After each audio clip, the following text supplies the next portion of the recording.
All right, everybody, joining us once again on Setting the Pace. It is Coach Thorpe. Coach, thanks so much for joining us. How you doing? Doing great. My pleasure to be here. Absolutely. So the Pacers and the Bucks played two games, and it's 1-1 now. And there's a lot of different ways we could start with this series. And I was a little bit curious because I know that Tyrese Haliburton, it's been kind of a talking point. His lack of scoring, the way that he's been kind of defended, he's been utilized here. There's some concern with fans with the scoring output, and maybe some even analysts that have been a little bit disappointed. So I'm just kind of curious, starting with Tyrese, what is maybe something you have seen from the way Milwaukee's defending him and how he's kind of handled that? I mean, there's a lot to this. And I think Milwaukee's made a mistake. So, since this guy had a serious injury in January, hamstrings are no joke. It's a bad injury. Any hamstring injury is a serious injury, and he going into the playoffs, uh, he was shooting 32.3% from three since the injury. 40%, I believe, before the injury. Mm-hmm. That's a significant drop, right? That's from elite level to below average. And Tyrese isn't Derrick Rose. He's not, Russell Westbrook. He's not shaking baking you with extreme athleticism at the point of attack. His ball skills are very good. He's not even James Harden in Harden prime.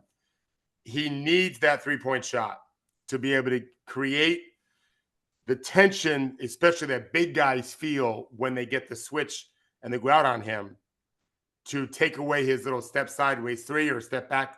He's like a little water bug going back and forth, trying to get that three. I teach our players that I train in the NBA from watching Tyrese last season. I love it. It's hard to do though. He's not making it. And so because he's not making it, that's one of the reasons. One of the things is he's not making it. So defenders aren't so urgently moving forwards to get him, which then would allow him to kind of zoom by them. And also, I think the hamstring issue is part of the factor that's preventing him just blowing by guys the way he did. I mean, if you think of Haliburton for much of the pre-injury season, he'd zoom by somebody, he would get in the lane, he'd look around, he'd fake pass, and just scoop a layup like he's playing in a driveway somewhere by himself. Those days are mostly gone. They do happen on occasion. So factor that in with the reality of what Milwaukee has been trying to do, which make it hard on him. Pick him up full court. This is game one, especially. Showing hard, kind of soft blitzes, trying to get the ball out of his hands. And I think they made a big error in doing that in game two. Nevertheless, they did. We could talk about that if you want later as to why I think that was the wrong thing to do. It worked out great for Indiana. And yet, 12 assists this last game, didn't particularly get a lot of shots, isn't really looking for them. I don't think he's very confident with his shot. I don't remember any turnovers he had. Do you remember? Was it just a I think he had couple? two turnovers last night. Yeah. Yeah. They didn't have a lot as a team. So I thought he managed the game well. He's interested in hitting ahead. Tyrese told a great story I saw on one of the telecasts. He was at, or maybe it was a podcast where he was asked, when did you know it might work with Siakam? This was 6 weeks ago. I saw it. He said our first game, he got a rebound, and Tyrese said, "I'm moving ahead of him, calling for the ball," and he quickly threw it to me. He's like, "I didn't even get my hands up, and the ball was already in my hands." And this is Tyrese talking. He's like, "Oh, I'm gonna like this," and he contrasted that with playing with Bruce Brown, who doesn't want to hit ahead. He wants to bring it up himself. At least he did this year. And so what's happened is Tyrese doing the same thing with Pascal. It's a symbiotic relationship that not a lot of people are talking about. Is how comfortable they are. Pascal always get the ball ahead to Tyrese, as you should. He's one of the best passers in the world. Tyrese doing the same thing back to him. To me, it symbolizes a player that just wants to win and doesn't really care if he's the star. Mm-hmm. And 2 games into the series, I think the single best player in the playoffs has been Pascal Siakam. Tyrese seems overjoyed with that. So to answer your question, he's handling it just fine. They were hoping to get at least one win in Milwaukee. They did. And we'll see what happens Friday night. Not going to be easy. I don't know what's, Giannis, I don't think will play, but people think he might. I don't think so. And maybe Tyrese will do what he did some of the time late in the season, which was just have a great game. He did have some of those, just not a lot of them after the injury. Do you think it's a little bit by design by the Pacers to maybe use him more as a decoy and be more of a No, facilitator? no. I think what the Pacers have done is recognize, we have another point guard who starts on this team. And so they did a good job in game 2 of letting Nembhard initiate the offense. The whole idea is just to get the pace going, Yeah. which part of the reason why you do that is because that's how they play offensively anyway. And guys like Nesmith and Turner and certainly Siakam as a racer are comfortable in that, as are TJ and Ben in the second unit. But also the other guys have a dude named Dame Lillard on their team. And so, heck, if they were just playing halves, Indiana would be in trouble. But they don't. And so 8 points in 48 minutes of second halves. Yeah. It's pretty indicative that the pace is helping, not to mention Nembhard is Dame's shadow. He's just a bigger, more powerful, younger version. And I think that's wearing him down a little bit too. But the pace is the big part of it. Gotcha. Yeah. And I mean, it's been a lot of heavy Siakam. Siakam's getting a lot of mismatches. I'm kind of curious what you're seeing with Milwaukee's coverage of Siakam, how they've kind of changed it throughout the series, and how he's still been able to kind of get to his spots whenever he wants. All right. So before I talk about Milwaukee, which I don't think he's done anything special, they just tried different guys on him. That's going to be different. If it isn't, Doc should be fired at halftime. I can't believe they're going to go game 3 doing the same thing to game 1 and 2 when Siakam's scoring 36.5 points a game. And it's like him and Wilt Chamberlain as the only guys doing 35 and 10. I think Elgin Baylor might have done it. So whatever. So 1960s Hall of Famers and then Siakam in 2024. Yeah. You might want to do something different, Doc. Anyway, there are 2 factors that are happening that have that created game 2 scenario. The first one is I thought Siakam had the best game in Indiana of absolutely always looking to take advantage of the matchup that he had in the right way. So you back Lillard down, you face up Lopez from the perimeter, you can post, you can really do whatever you want with Portis. You can back down the other guards, or if you don't have the ball in your hands, run to the rim first, and maybe someone will throw you the ball, which they did that too a couple times, sealing guys inside. He did it. I mean, I don't think Siakam has a natural instinct to always do that. He's not that natural a scorer because he's not selfish, and but he needs to be selfish. Well, last night he did exactly what he was supposed to do all game long, and concurrently by a huge margin. It was the best I've ever seen the Pacers play, and everyone recognizing, oh, they can't guard our best player. And so Myles Turner was patient feeding him on a seal inside from the top of the key. Tyrese threw a long lob to him from like 24 feet out when he had a little guard on him. Whenever there was a situation like that, except for one time Nesmith made a cut that I don't know what he was doing. Siakam was kind of driving, and Nesmith brought his big man right into the middle of the lane. It was early in the game. That was pretty silly. But 90+% of the time, the team recognized, oh, we've got this really, he's the best, big man scorer they've had in a long time in terms of the way he does it too, with versatility, and they see it. And so Milwaukee has just been trying dudes on him, but been more worried about Tyrese. I think we see that changing in Friday night. They'll worry about Pascal, I think. I mean, what do you think Milwaukee's adjustments will be on Pascal in game 2? They'll send doubles early. If he's matched up with a guard, they'll send a big probably on the catch. If he's matched up with a big from the perimeter, they'll send a quick double. The way maybe if you watch the Clippers Mavericks, which you probably didn't because the Pacers had just got done playing, Kyrie sometimes when he was on or off Harden would kind of rush him. I could see them doing the Pascal's a 6'9" player. The ball travels a long way to his waist. Mm-hmm. So I could see them kind of rushing a guard, trying to get off it quickly and then recover out. I just have a hard time believing they're going to say, well, maybe the third time we'll be able to stop him in a conventional way. He's really a good player, Yeah. and he's when you've played 50 plus playoff games, I don't know what the number is before it's just another game for them. Not that they don't get intense, but I know 50 is above that number. So Mhm. whether it's a one series, whether it's two series, the dude had four series in one season one time to win a championship, Yeah. and he knocked off the Warriors. So he's just very comfortable out there, and um, I think Milwaukee has got to be thinking we need to disrupt the heck out of him. And on the counter of that, if that's what they're going to do to Pascal, double team him, make life more difficult for him, how does Indiana counter that? I think it's number one, depending on who they're putting on Pascal, I think it'd be very good for them to make sure he still gets it, and because if he's so willing to get off the ball, and I'm sure the coaching staff will talk to him about uh, this is not going to be a game. Probably score 30 if they change up the way we think. Escape dribble, try to get more middle of the court catches so you have options on both sides, not just on the wings only. Go ahead and let him play in the dunk spot some. He's done a good job. He's a great corner shooter. People get caught up in his 3-point shooting because it was bad in Toronto. But I looked it up. I did a playoff preview on True Hoop for all of the series, and I think he was at 45.5% from three in the corner for the season. I don't think it was for Indiana. I think it was for the season.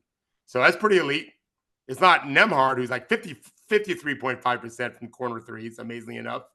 But so you can still get that with him. You'll still get him in transition. But in the half court, go ahead, get him the ball, let him draw two, and then play 4-on-3. Just make sure someone's doing a hard cut, right? Tyrese needs to make sure he's always in position to get the outlet, be like a safety valve, as well as Myles, who's a great kind of big target.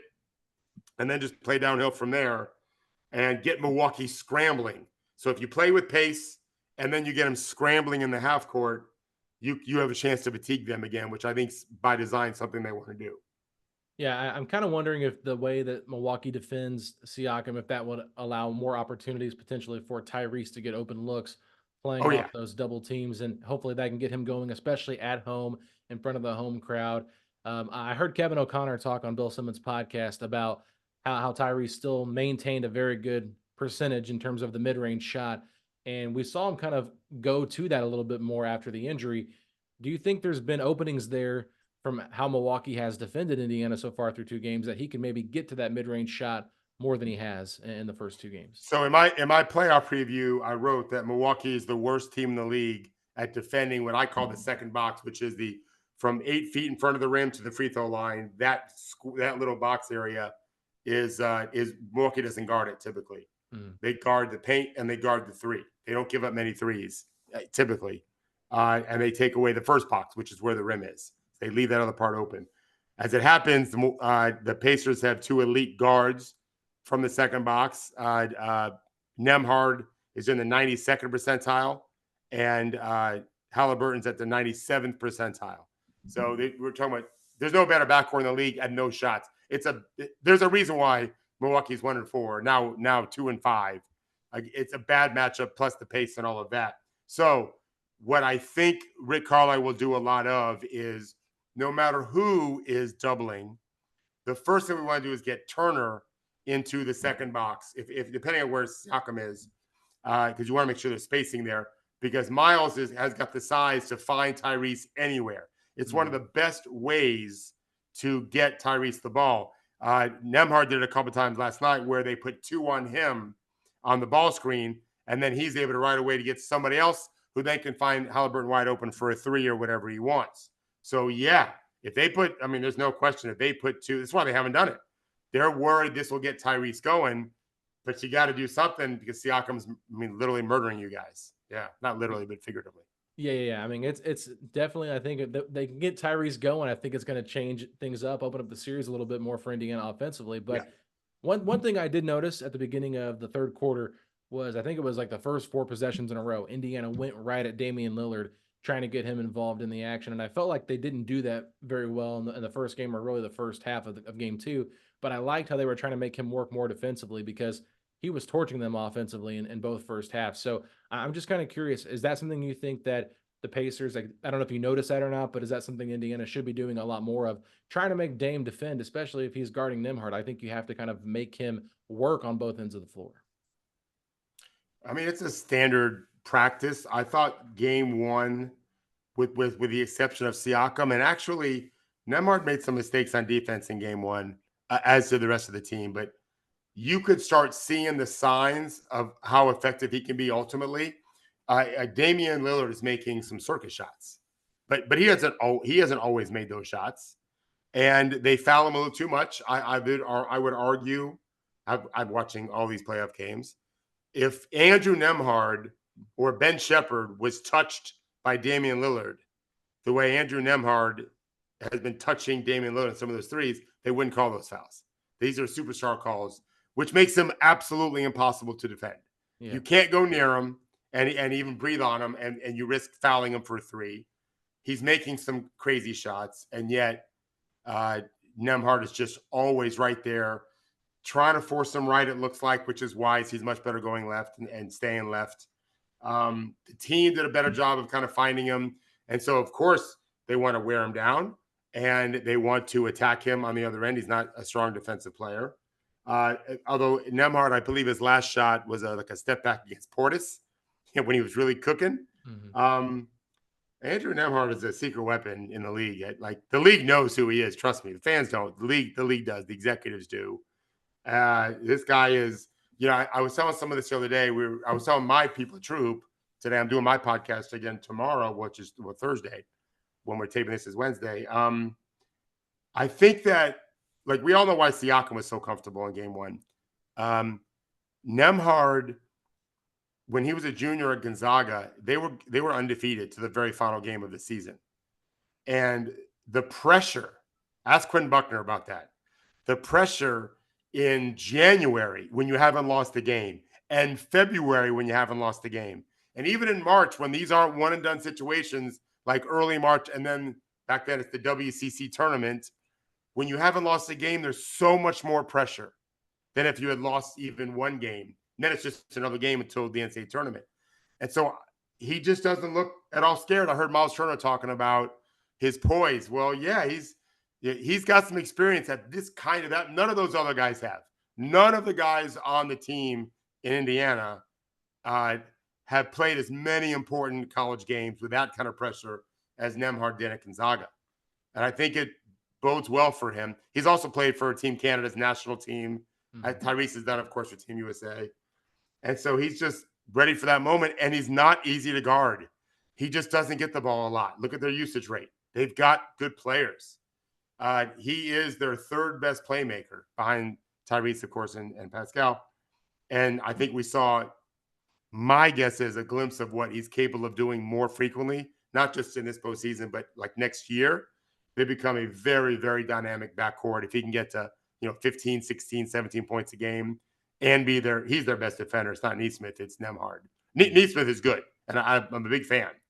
But Nembhard is elite defensively. He'll get votes. I've had people already tell me when they were doing their all NBA voting, he's going to get votes this year, I think, for all defense, or he'll be like honorable mention because he's in year 2. Yeah. But he'll be on that team soon enough, especially when Derek White and Drew Holiday kind of age out. Nembhard's going to be there. He's that special. So he's just what you want next to Tyrese. He just needs to be more weaponized on offense. And I think when Damian Lillard's on the court, Nembhard's got to try to cook him. Yeah, and I love the way that he plays so physically, right? I mean, he's just a physically gifted player, and I think that he uses that height and that size to his advantage. Like, he towered over and got an offensive rebound in the third quarter of that game. I think that's when he got the technical foul for standing over Dame after, or Pat Bev after, because he was trying to draw contact there. So I watched the whole game. He made 4. I haven't looked it up on my Synergy yet. 4 energy plays that he turned. I always say this: you want guys that turn 50-50 balls into 80-20 balls, and you want guys that turn 20-80 balls, 20%, 80% to 50-50. He got 4 of them. Maybe they were all 50-50. I don't know, but I wasn't sure any of them. He got 4 of them, and I think 3 of them turned into 3-pointers for the Pacers that they made. It has 9 points. He's a winning basketball player. There's a reason why 2 years in a row he beat out Mathurin. Yeah. At a position he doesn't even play. Yeah. Right? He's not a 2 guard. Rick knows what he's doing. right? Rick knows what he's Yeah. doing. And that's not to say Nembhard is arrived as an all-star. No, he's got a chance to be really special. And so to get back to your original question, they should be targeting Damian like crazy. And maybe Beasley plays more in this game. I would probably say the same thing there. Because they've got guards that can do it, and they've got a system that allows for it. So between those two guys and Siakam alone, other than Nesmith maybe getting straight line drives, he's pretty good. When he starts playing with the ball, I worry about him. Yeah, they've got the personnel to do some damage that way. Yeah, I want to get to Nesmith. I want to get to Turner a little bit, but I Yep. definitely want to go to the bench here because I know the Pacers shortened their rotation up in game 2, Yeah, went to an smart. 8-man rotation. Basically said we don't trust any of our backup bigs against the Bucks bigs because they're not really playing a true center out there. Going more Siakam and Toppin and maybe a little bit more Turner Toppin. early on, but I felt like Ben Shepherd might have been the most consistent bench player in game 2. I know Toppin had a very good first half, and I think McConnell had a better second half. But I just felt like Shepherd, the way he played defensively, he had some mistakes here and there, but I felt like what he provided for that team, especially as a rookie, was very impressive in game 2.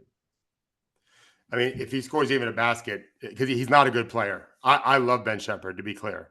I really think he's got a chance to be a starter in the league. He also has a chance to be in Europe in 2 years. He's got to be able to make shots. His energy, his motor. I think he's tough. He's fast. It's a great team for him to be on because he really does race, and the Pacers play with that great pace, as you know. What a great draft pick. I think in getting him from Belmont. He's not a good player right now, and you don't normally win playoff games with a bad player on the court. But he can mask that by just hustling like crazy, only take open shots, don't turn the ball over, play good defense, don't get beat for easy layups. He's got a chance. If Rick clearly trusts him, he knows who he is. I think I didn't like in it was the first game. I think you guys cut it to maybe 14 with 3 minutes to play in the third thereabouts. So it's a game. Like it's not a likely win, but you're probably 85% to lose, still 15% to win, maybe 90% to lose. And I think like 3 straight times they looked for Shepherd early in the possession. He couldn't wait to shoot it. I thought that was kind of nonsensical. He's not what was he, 31% from 3 this year or something like that? Like he's not there yet. I could be wrong, but there's 30 teams and I can't track them all that accurately. But I think he's at 31% or so. And so, but I thought TJ was the biggest difference maker in game 2. He was so bad the first half. It's a bad matchup for him normally because Lopez owns that first box, and TJ. See, unlike Nembhard and Tyrese, TJ is a first box scorer, but he's tiny. Well, that's not great with the giant of Lopez lurking. And so, but Lopez wasn't in, and TJ got cooking, and all of a sudden, woof, that lead really surged. I thought that was super important for them. Obi was definitely good in the first half. Right. I don't know that he won't play Jalen Smith next game. He really looked uncomfortable the first game. I thought Jalen Smith. And I think Rick was thinking, we're okay conditioning wise, and we got an extra day before game 3. I'm just going to stick with these 8 and see where it goes. And I thought it worked out great anyway. It may not work next time, but he also might play other guys the next time, and then do the same thing in game 4. Yeah, I want to transition now a little bit to Aaron Nesmith and how he is kind of fitting. And you talked about some of the mistakes that he made, but how he's also been pretty good at catch and shoot. He did a lot better in game 2 with the catch and shoots. And then defensively guarding Middleton, it's still it's a tough matchup for him. And I don't know exactly. I think the Pacers did it maybe once or twice. They finally double teamed in the fourth quarter when Middleton got on that mid post there with Nesmith, and I was wanting them to do that pretty much after game 1. I just don't think that he can really handle his size, but he is competing at a high level. He's playing very hard, doing different things to try to be effective. And I know he was a part of the starting 5 that was good together, but just kind of curious your thoughts on that matchup and maybe some ways that Indiana can kind of fix that if it continues to be like, okay, we can hunt this a little bit more with Middleton one-on-one with Nesmith. Going into the series, we wrote in our preview for True Hoop that was going to be a tough matchup for him. He is a very athletic, strong wing defender. Middleton's just bigger and really skilled. And a very experienced. And so Aaron's not. Aaron's still, I don't know how old he is, but I think under 25, maybe 25, maybe exactly 25. That's an advantage for Milwaukee. And yet it's not like Middleton's going crazy. I mean, no one's gone crazy for a whole game. Just Damian the first half, both games. My issue with Nesmith tends to be shot selection. I think that he gets way too sticky for a guy that's just okay on offense. He is a good shooter, not as good as he was. I don't like when he plays with the ball. There's been a number of times where he's on the wing and he kind of rushes up a shot when someone is in the corner wide open. You got to make the extra pass. I don't remember a game, maybe only once in game 2, a couple times in game 1 he did. But I think he's a big part of the Pacers team. His energy, his toughness in transition is good. He's a keeper. Like, I could see Shepherd beating him out. It's going to be based on who understands the role better and then who shoots better. Right now, it's not a competition. Nesmith's much better. But I can see Shepherd coming. If Mathurin played as the kind of defense these guys play, I could see him too. I just don't have any faith in him, and I think the Pacers are better off with him out right now. Although he has played well against the Bucks this year. Yeah. So Nesmith has to. My concern, if I was a Pacers fan, here's my concern. It's easy to get casual when you take a road game, especially the second game of 2. You come home to this crazy atmosphere, and you think you're Hercules. You think you can't lose. And now Myles Turner's taking step-back threes, which we've seen before with 15 on the clock. And Nesmith is taking some bad shots, which we've seen a bunch before, right? And it gets contagious. When made them so good in game 2 is where's Siakam? And then let's just play. You don't have to throw it to him. He's got gravity too. Now especially he's going to have gravity, I think, anyway. The ball's got to be in Tyrese and Siakam and then Andrew's hands the most, and then play off that. And if you're wide open, great. But you don't have to shoot it early in the offense because you're open. That was another adjustment I thought in game 2. The role players recognize I'm wide open, but I'm wide open for a reason. It's what Milwaukee wants. And so I think we can get a better shot than this, including layups, which is Indiana is the best team in the league at scoring in the paint. So let's just run our offense through a little bit more and get them moving more. I think that's it's hard to do that when you win game 2. You come home for game 3. But they've got to show some emotional IQ and some maturity to recognize we need to be a little more patient while we're moving the ball and getting back to what I call blur ball. Yeah, and I think, too, they have to realize if Giannis is not playing this game, they have to take advantage of every single game he's not in this series. Because the moment he comes back, even if he is, only 85%, like that's a major difference between having him out there versus Bobby Portis, right? So, you got to take advantage of the games that Giannis does not play in, because Milwaukee they just have little room for error without him. And that's why Damian Lillard probably would have played close to 45 minutes last night if the game was close, because the moment they took him off the court in game 2, Indiana went on a little bit of a run. Doc had to go right back to him. I just think that with the way Milwaukee is kind of built right now, without Giannis, they are really, really hurting. But I do want to go to Myles Turner, because I thought that last night he played a really good game. And one of the things that I loved, which I wasn't sure he would be able to do it, was he thrives so well as kind of a passer, facilitator against that zone that Milwaukee threw out there. That's not normally what he does great. And I think that Indiana did a much better job in the in-season tournament and earlier this year, having Nembhard kind of run that middle of that zone. Yep. But they went with Myles instead in this game for some reason. But I thought Myles had 6 assists, which led, I think, 15 points overall. Wow. That's a career high for him in terms of like his assist numbers. So I just thought that he really kind of stepped up and played a different role than he's used to playing. And I thought that he looked pretty good in it. I've been covering Myles his whole career.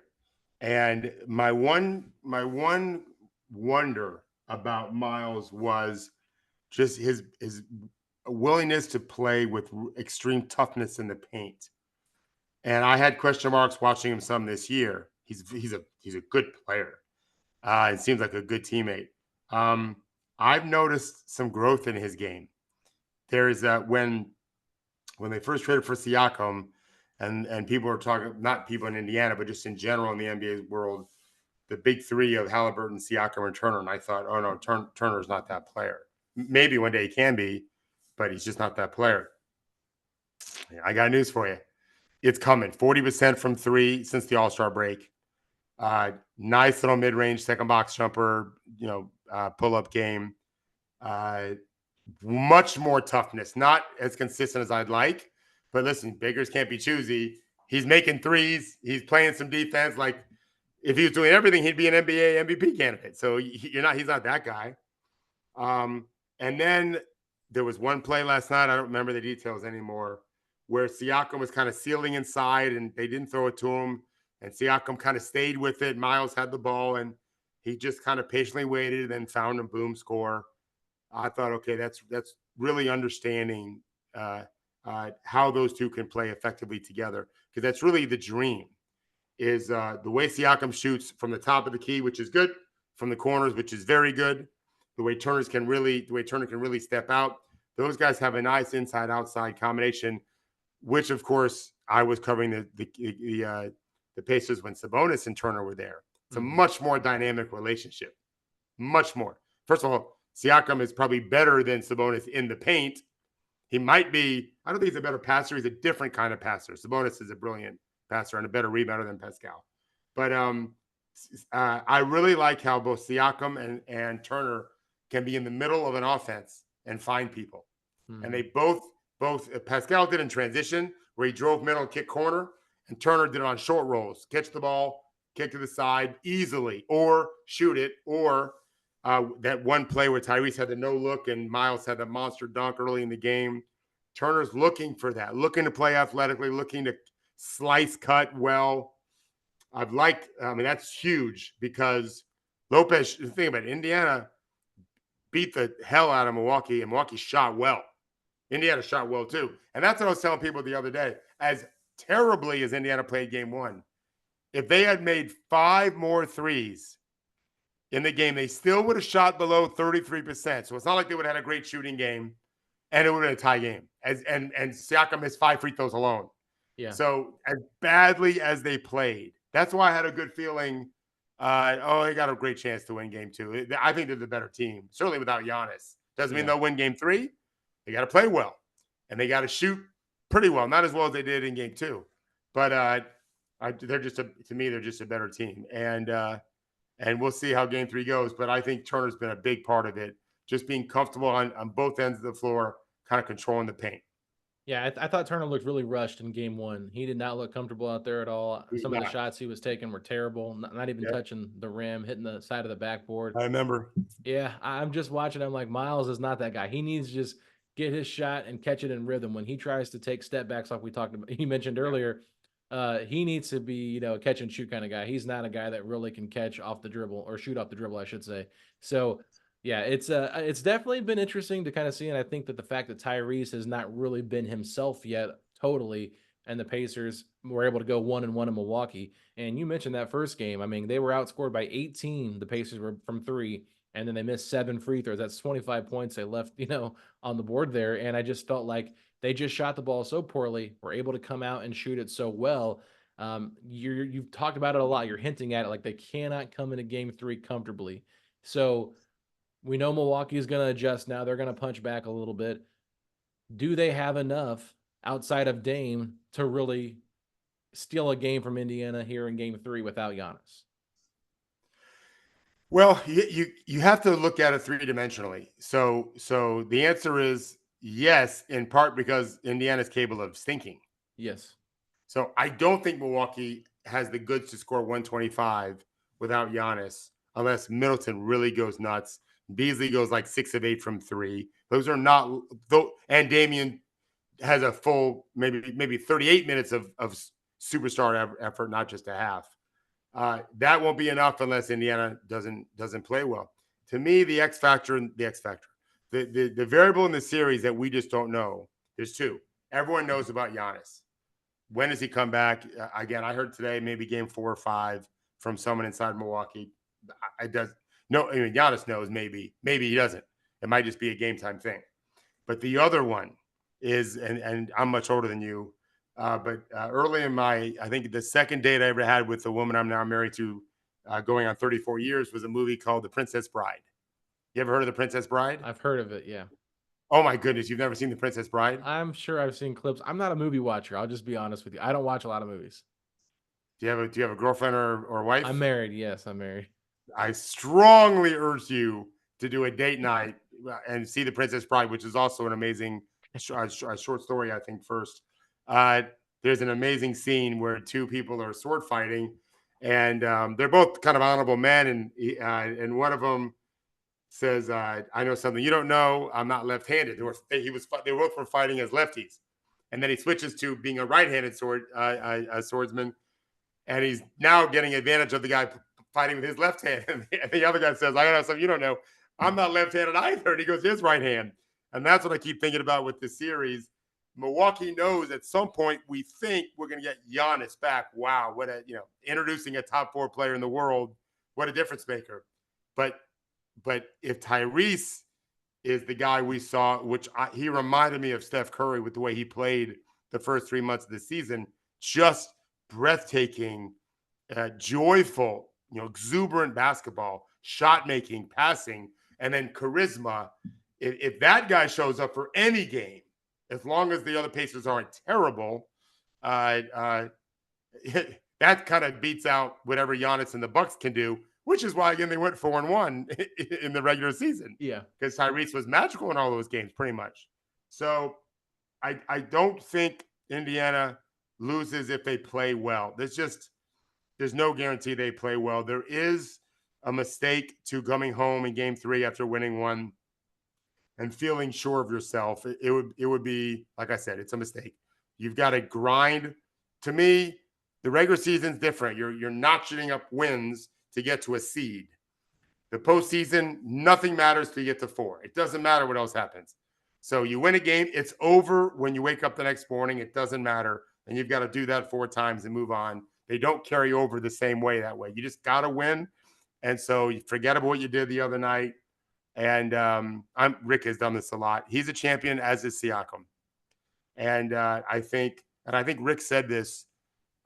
Pascal's really used his voice, and I see it. I mean, I've watched a lot of Pacers game this year. Him on the sidelines, just cheering guys on, and he's playing with the second unit. He ain't complaining about it. He's trying to beef them up a little bit. And I just think there's a calming presence to a guy that has just done. The last guy who did what he did, his name Wilt Chamberlain. Yeah. Like, all those players know who he is. And so it's like when the Memphis Grizzlies were playing with Ja Morant, when Ja was at his supreme best, the swagger that all these other guys had when, that guy's on our team. Mm-hmm. Yeah, we're going to be tough to beat. As a coach who's coached for a long time, very often our teams would have the best player when I was a high school coach. And wow, did it give my real stud players, did it give my guys confidence. So they got Siakam cooking like this.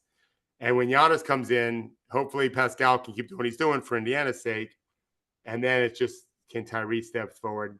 And I just have this sneaky suspicion that we're seeing Andrew Nembhard coming out to a point where next year people are going to be talking about him as an all-star. I think he's got all-star talent. I always have. I had an NBA coach tell me he's the best pick-and-roll player in college when he was in the draft. And the guy thought he should be a lottery pick. Rick Carlisle has said he should have been a top 10 pick, whatever. By the way, Milwaukee could have drafted him twice, I believe. Yeah. Twice. The guys they did take, I don't think they played. Yeah, Beauchamp is one I think that they got. I don't know who the other one was. I forget. No, maybe I'm wrong. Maybe Denver took a guy. Maybe Mark only had one pick, but whatever. Yeah, Beauchamp was definitely one. And I think, like, Nembhard's a quiet Canadian, but that dude's nasty. Yeah. Like, I'm telling you, Dame is not enjoying this experience at all playing against him. That dude's a brick wall who's also super fast. He has great, what I call, closing speed. And so he's just always around, always in their face. And the whole team started picking up full court in the second half. Like, when have you seen that in an NBA game before? But I think Rick realized we're going for the jugular. Like, we're going for the knockout punch. These guys are gassed. Mm-hmm. And that's the last thing I can say if you want to end it. The Pacers' pace wears themselves down. That's why they sucked, I thought, in back-to-backs this year. Yep. And so there's only one game, one day in between games 1 and 2. And so for Indiana, we're good. Yep. But Milwaukee's not used to it. They just don't play. No one plays as fast as them, really. And so I thought that really bit them. Then Milwaukee will be fine for game 3. They've had an extra day. But I thought Rick was super smart to realize, okay, I saw Dame Lillard go to the bench. Big exhale. I thought he's tired. And so that's partly Nembhard for sure, but it's also the way they play. It's good for Indiana basketball. It's their identity.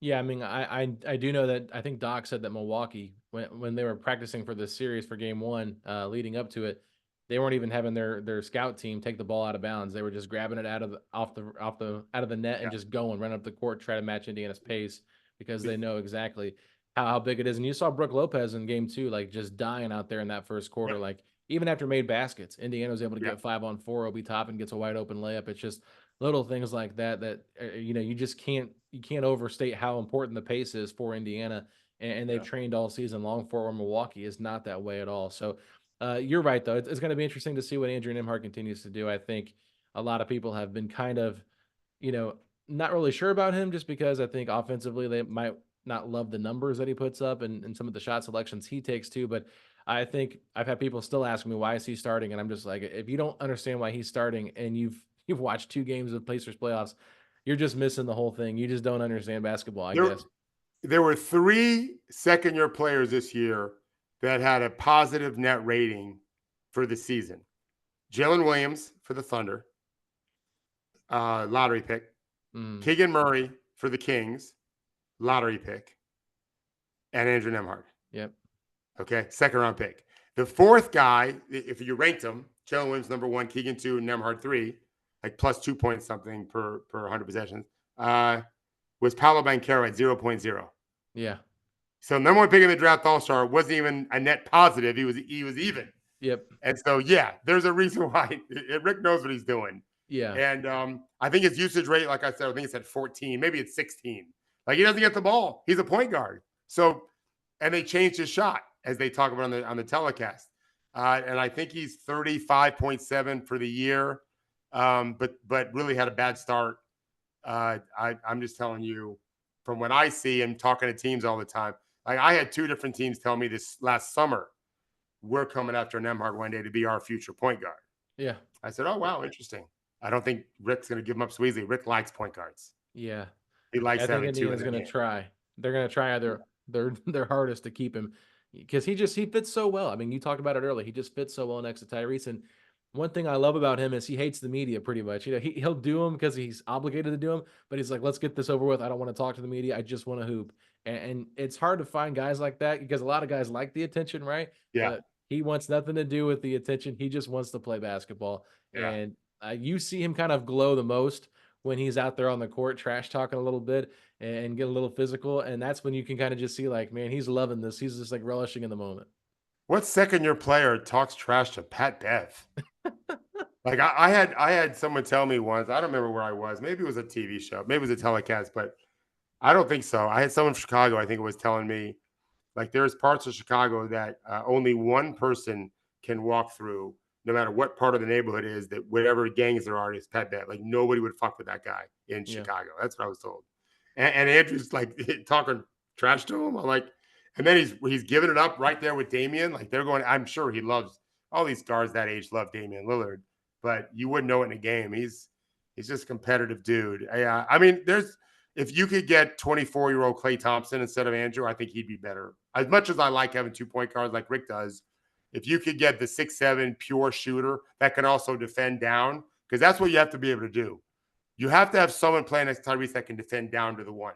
Because Tyrese has to guard the weaker of the 2 guards playing. Sometimes it'll be the 1, sometimes it'll be the 2. Maybe one day Tyrese won't. He's improving defensively. He's trying better. I mean, it's very obvious. He's blocking more shots, but he's nowhere close to being an average defender.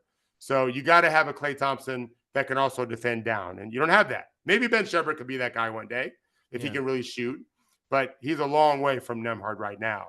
And so there's, like I said, there's 3 dudes in his class, and I mean, he could be terrible game 3. You don't know, but I think the Pacers feel really good about their backcourt. I don't want to keep you too much longer. I know we got to get off here. I just wanted to ask, you brought up Haliburton's defense and improving. What did you notice any improvements in game 2? Because I thought he looked a lot better defensively in game 2. I thought he was really trying hard. Well, I think over the course of the return from injury, from the hamstring injury, I've just seen him more often try to rally to the ball and make a play with his length as a shot blocker. I think what he'll learn when he starts valuing it more and more, which the playoffs teach you to do, is if you just live with good contests, that's great too with your length. Use your length. Those slightly built guys have a problem. The slightly built guards in the NBA, we all know this, have a problem. So I coach a lot of guys in the NBA. We attack guards like Tyrese. And so he's got to have spirit. He's got to have spunk and fight. Now, he ain't easy to guard on the other end before the injury anyway. But yeah, I'm a huge Haliburton fan, and I wasn't coming out of the draft. I did not see what was special about him. I just didn't watch him enough, clearly, at Iowa State. When he's cooking before the injury, just a really gifted passer, gifted shooter, and gifted floor leader. And I don't think Siakam wants the mantle of the loudest guy. Nembhard definitely doesn't. Miles likes to look a little bit. But Haliburton's built for it. So I think Siakam really likes the idea. I'm telling you, Siakam loved playing with Scotty Barnes. I think he likes playing just the same with Tyrese, because let him get all the attention. Let me just go get buckets and try to help us win games. But in the playoffs, this is all. Listen, this is the last time the Indiana will be a novice at the playoffs. Yeah. Bottom line, they're at least going to get 5 games, at least. Right? That doesn't mean they'll be experts next year. I mean, look at Minnesota's, over the years, and Memphis. There's still a ceiling to them. But this is what they need, because Indiana's still a very young team, and they can run it right back next year if they want to. Well, Coach, I appreciate your time. I know we went a little bit over time in terms of what we had talked about before. So thank you so much for coming back on the pod and giving us all this breakdown. Go ahead and plug anything you'd like to plug before we sign off. Oh, just truehoop.com, our newsletter, and we do a podcast every Mondays and Thursdays. So I'll be taping that when you guys hear this. I'll be taping that, yeah, that's it. Just if you really care about the inner workings of the league, and not just the more basic narratives that people write about, we do our best to try to cover that. Great stuff, Coach, and always appreciate the time, and we'll do it again soon. Thanks, Alex.